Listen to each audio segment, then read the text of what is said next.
stand on a wall at dusk in a world that no longer exists. The sun is going down behind the hills, and you are a watchman. You have stood on this wall 1,000 nights.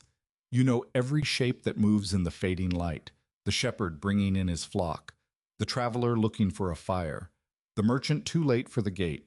You know them all. But the figure walking toward you now is not one of them. He is too tall. His shadow reaches the base of the wall before he does, and it swallows 3 grown men standing in the road. When he stops, he does not look up at you. He looks down, and something in your chest goes cold because you have heard the stories your whole life, and now one of them is standing at your gate. For most people, this is where the story of the Nephilim begins and ends. Giants, monsters, men too big to be men, and then a flood came and washed them all away. But here's what almost no one will tell you. The flood was not about their size. Stay with me, because this is the part that changes everything. When you read Genesis chapter 6 slowly, when you stop staring at how tall they were and start asking why they were there at all, you find something the size of the giants was hiding the whole time. There was one line in the human family that God refused to let them touch. One thread. And the flood, the most violent act of judgment in the entire ancient world, was the length God was willing to go to protect it. This is not a story about how big they were. This is not a story about monsters. This is not a story about a myth borrowed from some older legend. This is a story about a rescue so early, so hidden, and so total that we have spent thousands of years mistaking it for destruction. Because that is what the giants were really for. Not to frighten a watchman on a wall. Not to star in a horror story you half remember from Sunday school. They were an attempt to do something to the human race that had never been tried before and would never be allowed to succeed. And to understand what that was, you have to go back to a single verse. A verse most people read right past on their way to the flood. 4 sentences that quietly explain how the whole world went wrong. Let's look at them. Genesis chapter 6 opens with a sentence so strange that most translations soften it and most readers skip it. When men began to multiply on the face of the earth and daughters were born to them, the sons of God saw that the daughters of men were beautiful, and they took wives for themselves, any they chose. The sons of God. You read that phrase and your eyes slide over it, because it sounds like a nice way of saying good men or godly men. That is what most of us were taught. But the Hebrew does not let you off that easily. The phrase is bene elohim, the sons of God. And every other time it appears in the Hebrew Bible, it does not mean men, not once. Open the book of Job. When the bene elohim present themselves before the Lord, these are not villagers walking into a temple. They are heavenly beings standing in the throne room of God, and Satan walks in among them. When God challenges Job out of the whirlwind, he describes the morning the world was made, when the bene elohim shouted for joy. These are not farmers. These are not kings. These are the members of the heavenly court. So when Genesis 6 uses that exact phrase, it is not describing a bad marriage between 2 kinds of people. It is describing something crossing a line that was never meant to be crossed. Something came down that should have stayed up. Here's the part nobody tells you.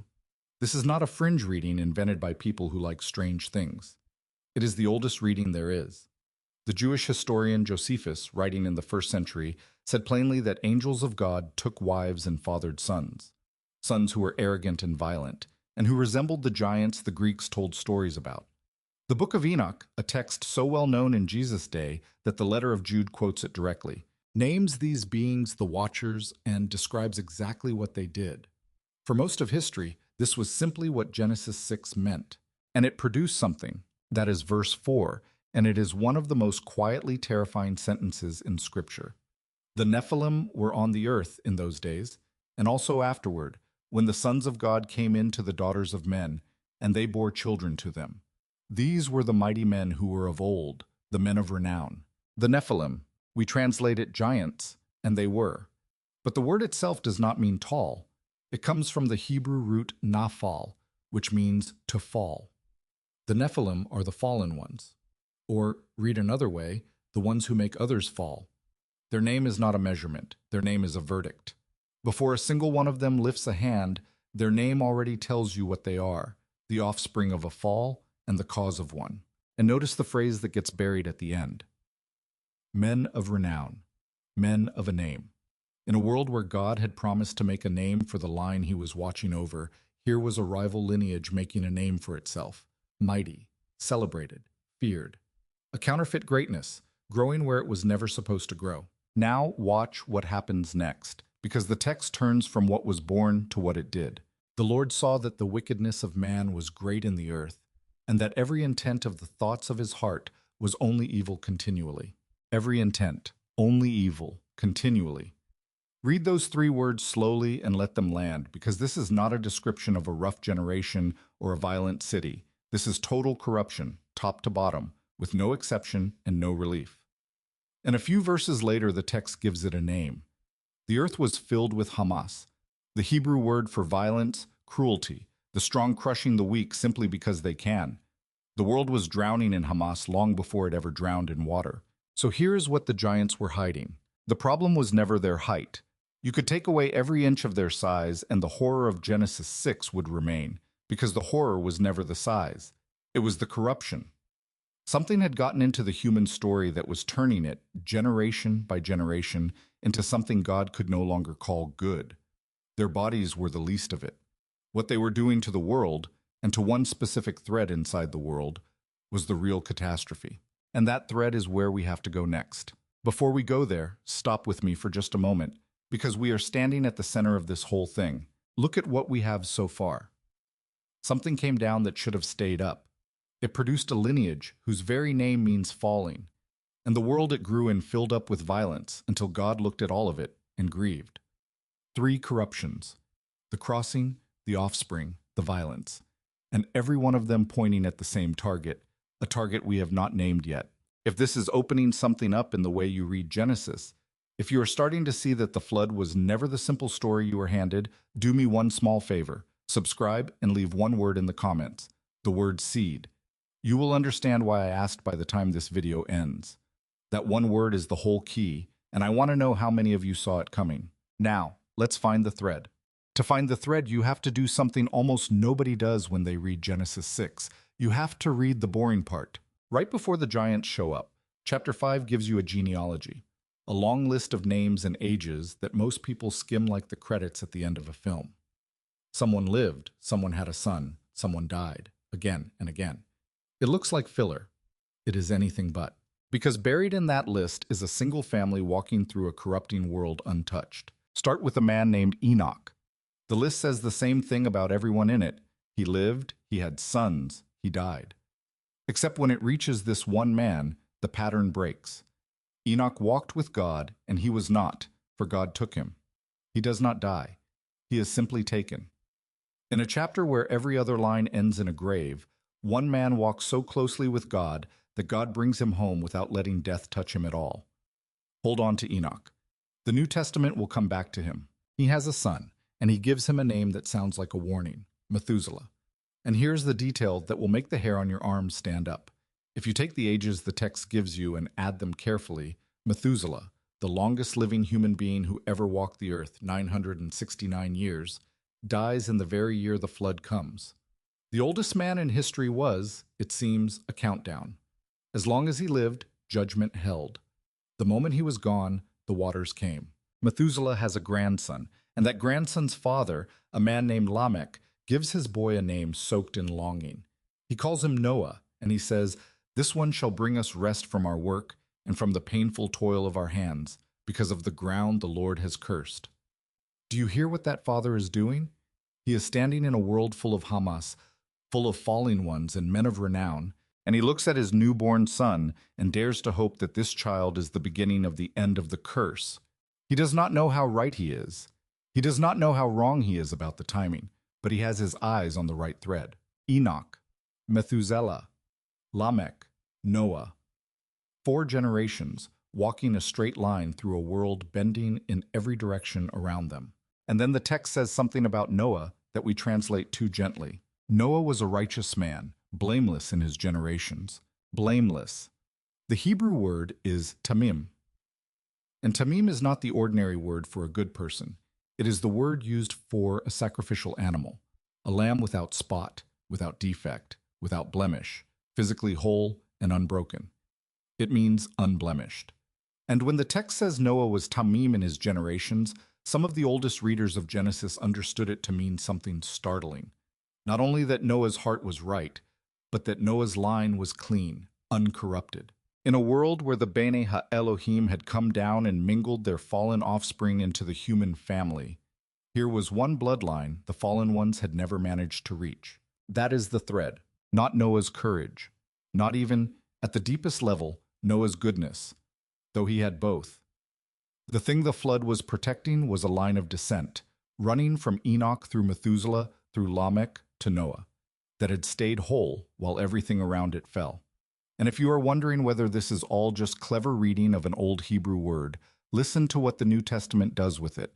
The letter of Jude, writing to Christians centuries later, reaches back and describes the angels who did not stay within their own position of authority, but left their proper dwelling. He says God has kept them in chains, in darkness, waiting for judgment. And in the very next breath, he compares them to Sodom, which indulged in sexual immorality and pursued unnatural desire. Jude is not being vague. He's telling you exactly what Genesis 6 was. Beings who left the place they belonged and crossed into a place they never should have. And Peter says it too. In his second letter, Peter writes that God did not spare angels when they sinned, but cast them into Tartarus and committed them to chains of gloomy darkness. And in the same passage, he says God rescued one man, Noah, a preacher of righteousness, one of 8 souls carried through the water. Do you see what just happened? The two things sit in the same sentence, in both letters.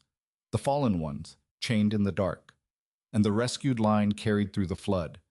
The New Testament reads Genesis 6 exactly the way the oldest Jewish readers did, as the story of a corruption from above, and a single thread God refused to let it swallow. So now we know what the flood was aiming to save. But we still have not said why. Why this line? Why go this far? Drowning a world to protect 4 generations of one family?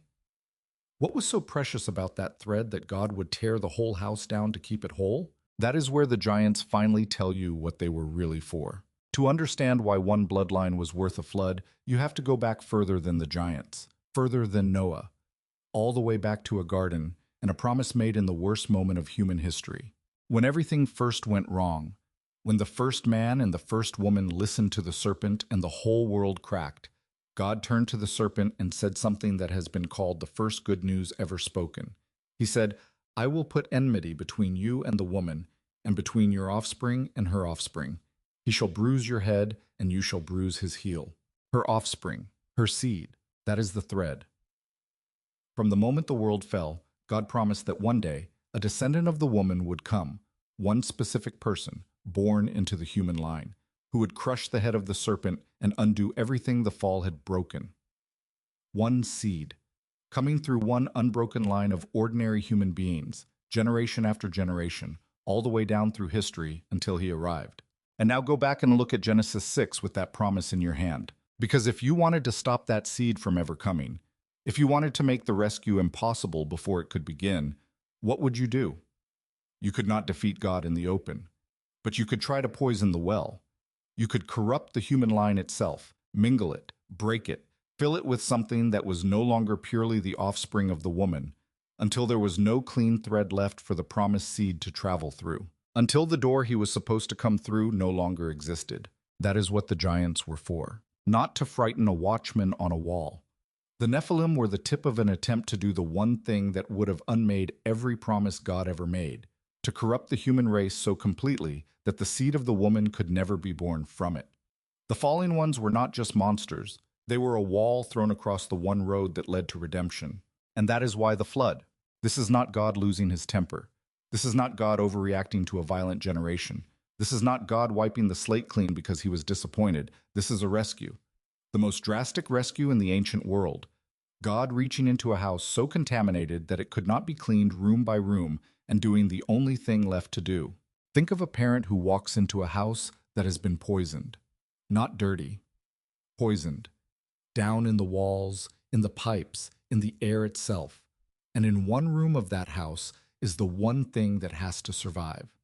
A child. A parent will not sweep that house. A parent will not repaint it. A parent will tear it down to the studs, carry the child out through the ruin, and let everything else go, because the goal was never to keep the house. The goal was always to save what was inside it. That is Genesis 6. God carried one clean line out through the water, 8 souls in a wooden box, and let a corrupted world go. Because the seed of the woman was riding inside that ark, and the seed had to live, and it did.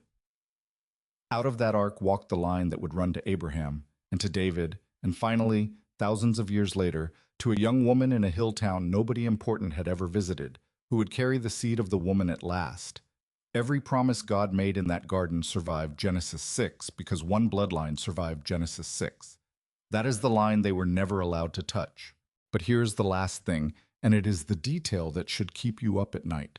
The giants did not entirely disappear. Centuries after the flood, 12 spies creep into the promised land, and they come back white with terror. And do you know what they say? We saw the Nephilim there. The sons of Enoch come from the Nephilim. We seemed like grasshoppers in our own eyes. The word comes back. The falling ones are somehow there again, in the land of Canaan, generations after the water was supposed to have ended them. Later, one king of that region, a giant named Og, is remembered for a bed of iron, 9 cubits long, 13 feet of it, a physical footnote to a problem everyone assumed was closed. The flood contained the corruption. It did not erase it. And that is the point. Because the seed of the woman was never promised an easy road. From the garden, to the flood, to the giants in Canaan, to a cross outside Jerusalem, something kept trying to break the line before the rescue could arrive. And every single time, the thread held. They could not touch it. That is the whole story. So what do you carry out of this? First, this. The Nephilim were never destroyed for how they were built. Take away every inch of their height, and the judgment of Genesis 6 still stands, because the flood was never a response to their size. It was a response to what they were corrupting. We have spent thousands of years staring at the giants and missing the thread they were reaching for. The size was the distraction. The seed was the target. Second, this, and it is closer to you than you think. The God you are reading about will go to lengths you cannot imagine to protect what he has promised. He drowned a world to keep one bloodline whole. He is not casual about his promises. And if he would carry one clean thread through a flood to reach a garden promise, then the promises he has made to you are not fragile things he forgets. What he said, he guards, even when the whole house has to come down around it. And third, the one I want to leave in your chest. The rescue you are waiting for was already being defended before you were born. Long before you had a name, before your grandparents had names, before the oldest story your family tells, a thread was being carried through the dark toward you. The seed of the woman survived the flood so that, thousands of years later, it could survive everything else and arrive at a cross, and reach the exact moment you are standing in right now. You were part of what the flood was protecting. You just never knew it. That is what the giants were really for, and that is why they lost. Now I want to hear from you. What is the one detail about the Nephilim you were never taught in church? The thing that, until today, no one had ever explained? Tell me below. I read every one. And if you left that single word in the comments, seed, now you know. It was always the whole story. It was riding inside the ark the entire time. The giants tried to end the line. The line is still walking, and it walked all the way to you.